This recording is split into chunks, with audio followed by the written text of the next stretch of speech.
Голем дел од нашите колеги, па вклучително и јас, како туристички водич, минатата и предмината сезона, воглавно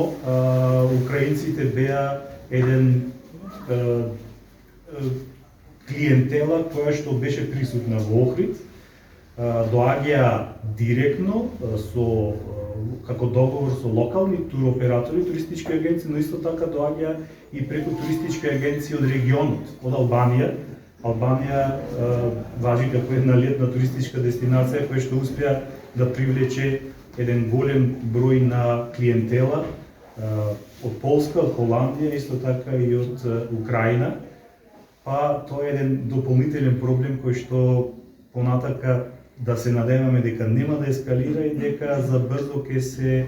дојде до примирие и ќе се затиши оваа состојба, бидејќи доколку се развие понатаму војна помеѓу Русија и моментално е војна, но доколку тоа ескалира, верувајте, последиците би били незамисливи. Иако се наоѓаме многу далеку, ќе бидеме директно тангирани и едноставно ќе се соочуваме со дополнителни загуби, без разлика и за оној закон кој што го говоревме предходно.